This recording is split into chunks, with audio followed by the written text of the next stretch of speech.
conquête de la souveraineté passe avant tout par l'exploitation des ressources nationales au profit de nos populations.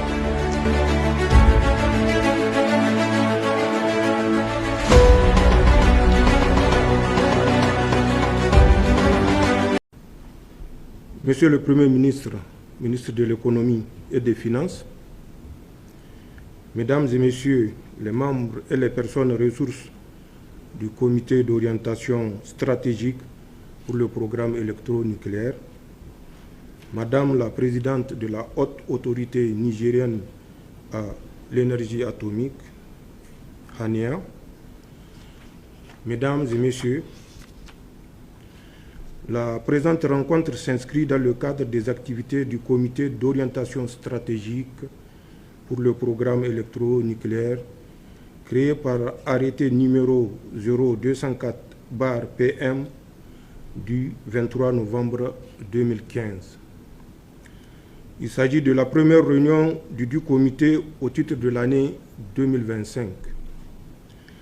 Cette réunion intervient, comme vous le savez, dans le contexte de l'affirmation de notre souveraineté pleine et entière qui implique non seulement la refondation de nos institutions, mais également la prise en compte véritable des intérêts du Niger dans toutes les actions.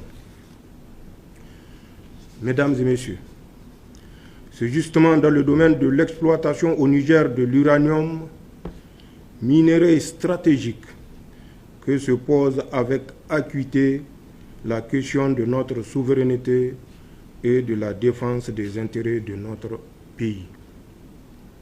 En effet, malgré son statut de producteur mondial majeur d'uranium depuis des décennies, notre pays présente un déficit énergétique important.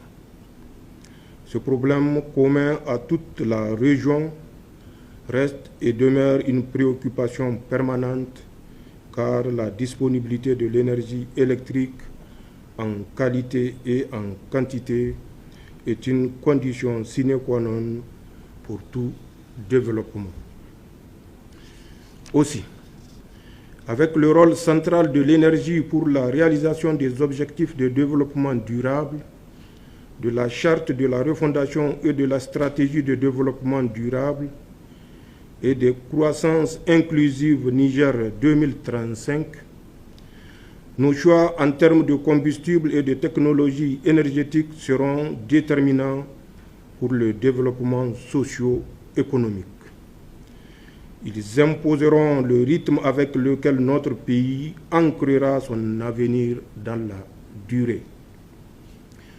Mesdames et Messieurs, les problématiques interliées de la sécurité énergétique, de la lutte contre les effets néfastes du changement climatique et de la valorisation de nos ressources naturelles doivent alors éclairer notre recherche de solutions pérennes aux problèmes qui nous assaillent.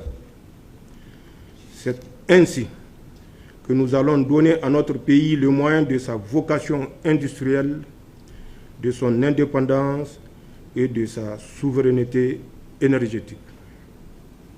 Mesdames et Messieurs, nous sommes conscients que l'utilisation des sciences et techniques nucléaires doit être rigoureusement encadrée afin de conjurer le risque d'accidents ou d'actes malveillants. C'est pourquoi notre pays s'est engagé à mettre en œuvre un programme électronucléaire dans le respect des normes internationales en vigueur. Le programme électronucléaire, de par sa complexité, nécessite une planification et une préparation rigoureuses, ainsi que d'énormes investissements et une grande expertise. C'est le travail de longue haleine exigeant d'importants efforts coordonnés dans de nombreux domaines. Il nécessite discipline, engagement et détermination aussi bien des équipes que du gouvernement. Mesdames et Messieurs, cette réunion vous offre l'occasion de découvrir et de bien cerner les principaux aspects du programme électronucléaire mis en œuvre dans notre pays afin de définir une approche commune, concertée et cohérente. Aussi, conformément aux priorités définies dans la charte de la refondation et dans ma vision stratégique pour un Niger véritablement indépendant et prospère, les mesures ont été prises pour une reprise efficiente des activités du programme électronucléaire. Les équipes techniques ont réalisé d'énormes progrès qui ont permis de finaliser la mise en œuvre des conclusions et recommandations de la mission internationale d'évaluation intégrée de l'infrastructure nucléaire nationale et bien au-delà. C'est le lieu de féliciter toutes les équipes engagées sur ce programme et les encourager à plus d'ardeur au travail pour relever les défis qui sont les nôtres.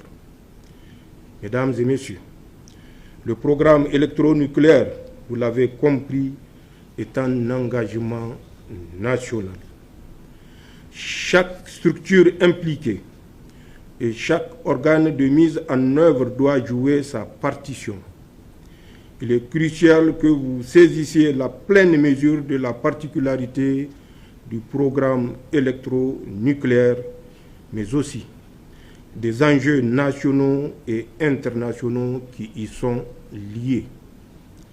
C'est donc ensemble que nous devons travailler si nous voulons que notre pays puisse en tirer les meilleurs avantages. Enfin, les présentations qui seront faites vous permettront de découvrir les spécificités du programme électronucléaire, de l'infrastructure nucléaire et des technologies des réacteurs, entre autres. Elles vous offriront l'opportunité de demander des clarifications sur les activités réalisées en cours et les perspectives, ainsi que d'autres détails pour soutenir vos décisions. Sur ces mots, je déclare ouvert les travaux de la première réunion ordinaire du comité d'orientation stratégique pour le programme électronucléaire au titre de l'année 2025. Je vous remercie.